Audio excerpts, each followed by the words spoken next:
one thing I love about the rosary, it is it's a total waste of time. All right, so this is a clip about prayer. It's a conversation between Tammy Peterson, who is Jordan Peterson's wife, and Bishop Barron. Now, what's really interesting about this clip is there is a term used in conjunction with understanding what prayer is that I had never heard before. Now, Bishop Barron is going to mention it several times. It's a specific term. So let's play a game in this video.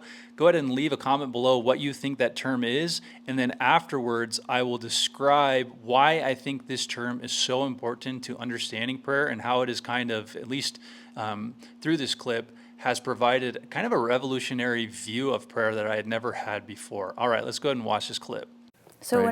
when I was going on stage, Yeah. before I go on stage, I pray and I ask for courage and strength. And it comes to me, and I go out on stage, and I'm not afraid. Yeah. Even if I forget what I was going to say, I'm not afraid. Yeah. I don't know how that works either. Well, no, 'cause you constantly linked yourself to the source, and that's what it is. That's why, I mean, I begin every day with a holy hour, and especially now as a bishop, and I've got my Word on Fire responsibilities and lots of other things, is my life is kind of go-go, and I'm running all over the place and getting on airplanes and all that. So if I don't do that, if I don't begin the day with a full hour of uselessness, then I'm going to be lost, you know. So prayer is useless. I mean, it's not for anything else. No, it's that's just for right. its own sake. Yeah. But then it does indeed have that effect, because it will connect you to the divine source and thereby give you powers and energies that you wouldn't have otherwise. Yeah, I find that sometimes when I'm praying the rosary, and I pray the rosary not in our house, but in the porch, and the porch is surrounded by stained glass.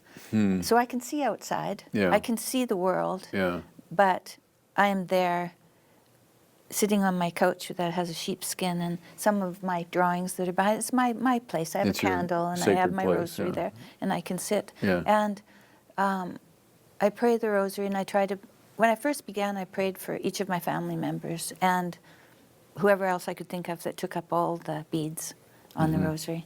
And then since then, I've done more universal prayers. So I'll pray for all the sick, and I'll think of my father, and I'll think of my sister, who are both maybe a year or two to live. So all those universal all those universal prayers can come down to the local. And that I never thought of this, but yeah, the local and the spiritual, when they meet, something happens. Yeah. Right?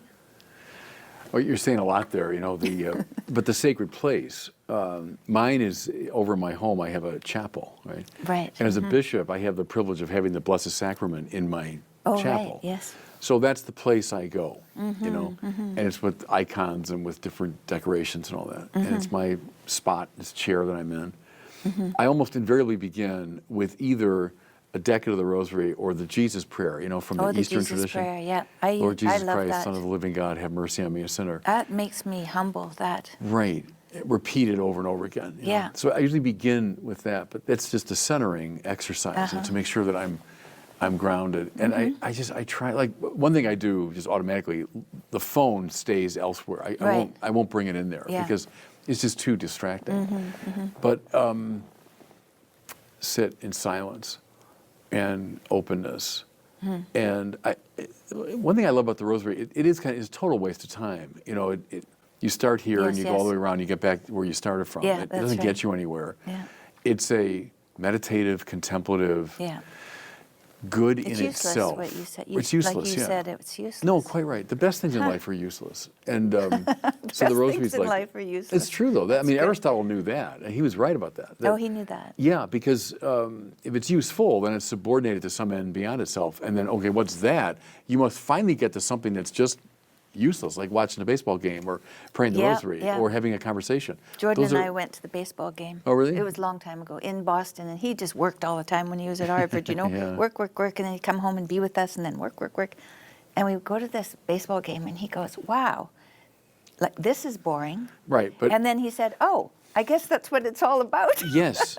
Well, I was taught as a kid, my father must have taught me this. We went to Cubs games at Wrigley Field, famous baseball stadium, right? Old-fashioned baseball stadium. Beautiful. So the stadium itself is very beautiful. But he taught me how to keep score. And so when you have the scorecard and then the batters Yeah. come up and you have this notation system Yes. to remember, okay, how many strikes and balls and they get the first base and all this stuff. Yeah. And then you finish, you do the whole game, right? And what that does is it keeps your mind in the game. It keeps your Yes, mind in it the games. focuses you. You can wander Yeah. around, you start thinking about your life and you're worried about this and that. No, the keeping score keeps you in the game. But like I never save those things. Once the game's over, it's Right. like, okay, throw it away. Right. Because Right. its purpose, it was a contemplative exercise. That was the idea. It was a contemplative exercise meant to ground you in this useless activity of watching a baseball game. And the fact that baseball, I mean, everyone's commented on this, is so leisurely and It is. it's such a waste of time. But the amazing thing is that baseball games from the late 19th century to today, they've always ended and without a clock. Every other sport has a clock, you're counting down. Baseball doesn't. Oh, no, but they somehow could be the long game games, ends. right? Yeah, the game can be 4 hours long. 4 hours long, yeah. But they eventually end because people they'll hit a ground ball and they'll be thrown out. So you kind of let the game set its own rhythm for you. Yeah. And that's what's true of all contemplative exercises. Prayer par excellence, would be that is you turn your life over to God. That's why like the Rosary or the Psalms themselves, which are repetitive. I mean, I don't know how many times I prayed the 150 Psalms now in my life. I started praying the hours when I was probably 21, so that's 40 some years of the same Psalms. Of a practice. Over and over again. Yeah. And what do you think that's done for you? Oh, it's done the world for me. It's done the world. Yeah. It's my spiritual life, really, I would say, the Liturgy of the Hours. Because as a priest, it's interesting, you're not obligated to say Mass every day, although typically we do, But you are obligated to pray the Liturgy of the Hours every day. You make that promise when you're ordained. And so it's a very sacred thing. And, there are times when it's the end of the day, oh, I haven't done my Right. evening prayer yet, and I'm tired, or, I'm in a bad mood or something. I don't care. You pray it. Because you're not praying it for yourself, you're praying it for the church. Yeah. But I like the fact that it gives me this obligation. It's an obligation to be useless. You know what I'm saying? Yeah. Is in this life that's full of obligations to be useful, there's an obligation you must be useless.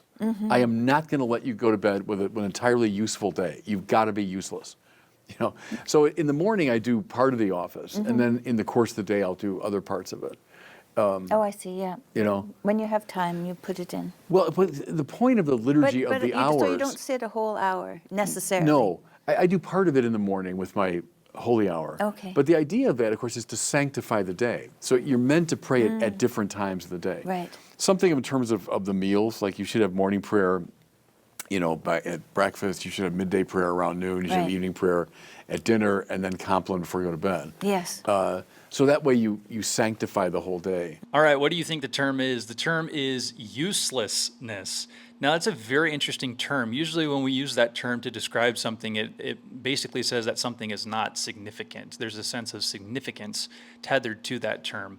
But what Bishop Barron is saying here is that prayer is so important because it doesn't have a means to an end for you. Now, when I was thinking about what he was saying, I wrote this. I wrote, if everything in your life is a means to an end, your life will become mean and you will desire your life's end. There are things in our life that are just, we do them for no other purpose than to do them. For example, Bishop Barron talks about obligation. They talk extensively about what it's like being at a baseball game. Baseball games are boring, as Tammy Peterson said, Jordan Peterson said once. And that's a good thing. That is a really, really important kind of reality to live into in our lives. We need to just do things not for the sake of getting anything from them, but because they have been commanded and provided to us by God so that we can actually have spiritual fruition, spiritual nourishment. So prayer is, in a sense, useless. But just because it is useless doesn't mean it doesn't have great benefit. But those benefits are not necessarily tethered to some means to an end of that which we are going to receive utility in this life. Very, very interesting concept. I really enjoyed this clip. Please be sure to like and subscribe, and I'll see you in the next one. Peace.